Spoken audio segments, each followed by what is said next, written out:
I will tell the story of my life in 10 minutes. Maybe 5. 5. On impact investing, in fact, I will give some. I was asked to tell something about co-creation between non-profit and for-profit. I will do it with 2 examples, but embedded in the story of my life as a social impact investor. The question is, it's polite to start with introduction, who am I? And it's an important question. In fact, I'm a PC, a personal computer. When I met my wife, she's a psychologist and she can know, she said, your computer is very well developed, but your personal interrelational skills are not so well developed. And in fact, it's the same with my name, Piet Colruyt. Everyone looks at me as someone from the Colruyt family, and in fact, my first name was a bit less developed. To understand this story, because you're not Belgian, I'm from Belgium. In fact, in 1928, my grandfather started to sell other stuff in the bakery of his father, and it became the biggest supermarket today. So today, we have 9 billion of turnover in euros. We have 30,000 employees. It's a listed company where the family still owns 50%. And in that group, in that company, I asked myself, who am I? That's the easy answer. But my father always told us we have 4 types of people in our family. We have the commercial guys, they can sell everything. My grandfather was really a commercial guy. We have the engineers. My father was really an engineer and he could calculate everything. In fact, the third party was the third type were the artists. They were not so able to sell and not so able to calculate, and they became artists. And the 4th category were the aunt, nuns, and the priests in the former generation. In our generation, it was the philosophers, the thinkers. So I asked myself, 2010, who am I? I studied philosophy, I studied engineering, I studied architecture and corporate finance, but I didn't know until in that same year, 2010, 40 years old, midlife crisis, I met this organization, Ashoka. And Ashoka, the representative of Ashoka Belgium gave me this book, How to Change the World. It changed my world. In fact, it was the first time I saw this combination, social entrepreneurs. This is really new for me. It's full of stories of people who started their first journey organization when they were 15 years old, and their first company when they were 20, first fund 25, and they were in politics when they were 30. I was 40 years and I had the feeling that I didn't realize anything. But since then I discovered impact investing. It's a bit the same, trying to do good and to do well in the same time. And in fact, since then, I give presentations, and as I'm in front of an audience full of businessmen, they say social entrepreneurship, they don't like it, because for them, it's a tautology. It's 2 times the same. We create jobs, we create prosperity. In fact, when I do the same presentation before an audience of social organizations, they all also are in defense, and they say, someone from the Colruyt family talking about social issues, that must be window dressing or greenwashing. So in fact, it's a terminology that I like very much, but it's controversial. To understand better the issue, I use always this spectrum. If on the left side you have pure non-profit, pure for-profit on the right side, it's clear that's something in the middle. There is pressure. Social organizations are lacking funds. They are fed up with trying to find donations. Governments are cutting the budgets. The subsidies are going down. But on the other side also, traditional commercial organizations feel also pressure from legislation that changes, but also from social media. People don't want anymore, or people don't want to buy things from pure for-profit who are not accountable for other stakeholders. So it's clear that's something in the middle that interests me. The interesting part is that in the middle I see even there a division. And it's more interesting if you look at the different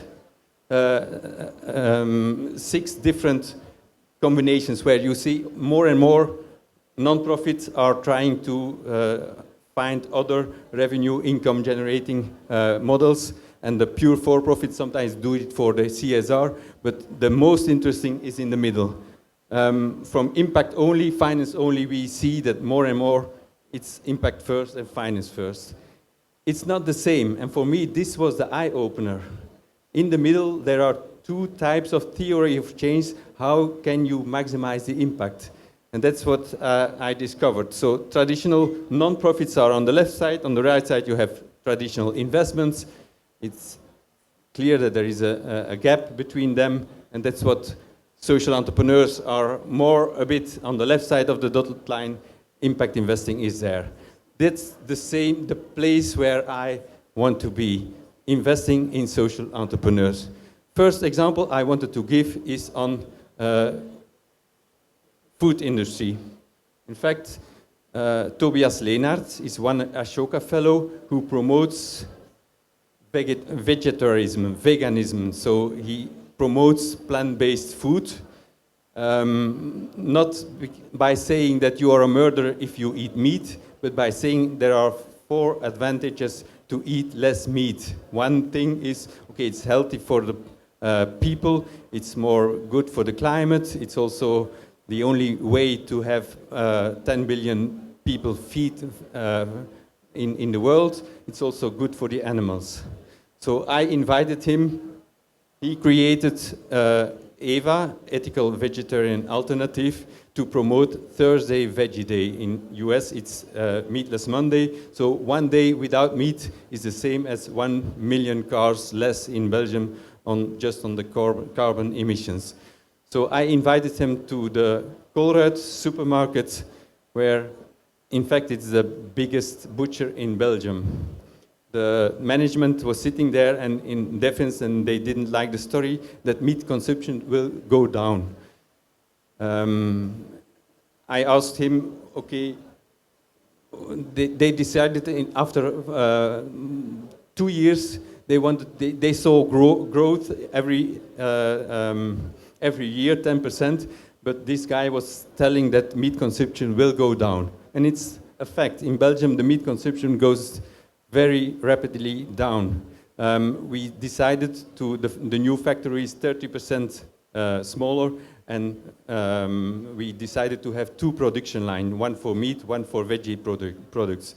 And I asked Tobias at that time in 2012, what is the best alternative? And he talked about the meat substitute in Holland. In the Netherlands, there is a small social enterprise called Oya, and Oya makes the best substitute.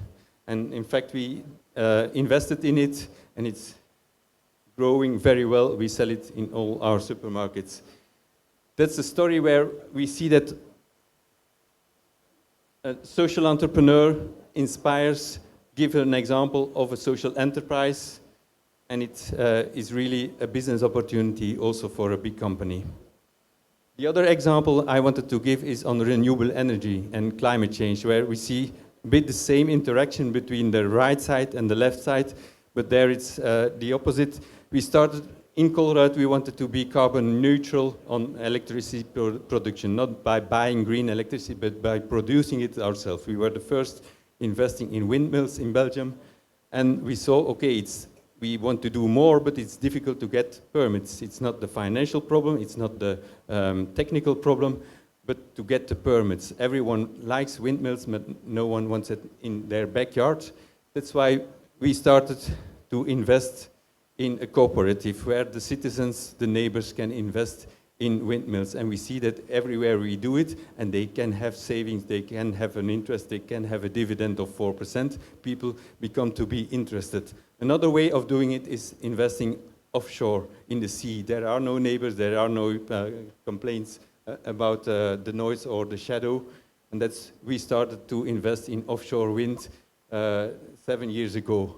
But again, the IPCC report, Intergovernmental Panel of Climate Change, was very clear last September, the 5th report. They say it's not enough.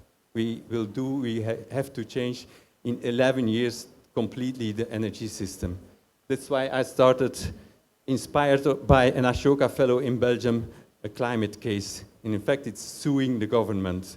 We say the government is not doing enough to protect his citizens. And in fact, we use the third power in a democracy. Besides the government, besides the parliament, we use the judge. We ask the judge if the governments are doing enough. They started it. It was a book written by Roger Cox in the Netherlands, Revolution Justified, and it worked. They won 2 times, and today the Dutch government is the most ambitious ever, and that's what we wanted to do in Belgium also. We also saw, okay, we need the fourth power in democracy, media, and we launched a campaign, Sign for My Future, to have the biggest petition ever in Belgium.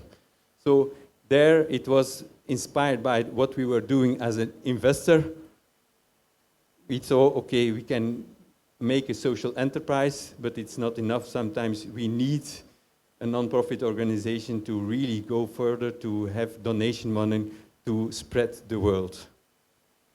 So I will end with where I started, asking myself, who am I? It's not only a joke or a playing with words, but it's also very important. You in the room, where are you in this spectrum? Where can you say, okay, maybe it's not that at the right side there are only the greenwashers and the window dressers. No, there are really people, companies who really want to change the world, who really also want to have a positive impact. And it's not so for the right side people, it's not so that at the left side there are only the dreamers. No, there are also really very realistic social entrepreneurs. So I worked for 1 year in a store, in a supermarket as a store manager. I must say, I must admit I'm not the biggest commercial guy, so that was the type I wasn't. The second type, it was the architecture. It's clear that, or the artists, for those people who visited Colruyt supermarket, it's not big architecture, so I'm not an artist myself. The third point was, okay, the supermarkets that we designed were 80% less energy consuming, but I have to admit I was not the engineer who did the calculations. So there is only one thing left, maybe most of all. I'm a priest, I'm a preacher, to promote. I'm a PC to promote co-creation. I'm a promoter of co-creation. Co-creation between the left side and the right side, between the social first and the finance first, between the social organizations and the businesses, to maximize one thing, impact. Thank you.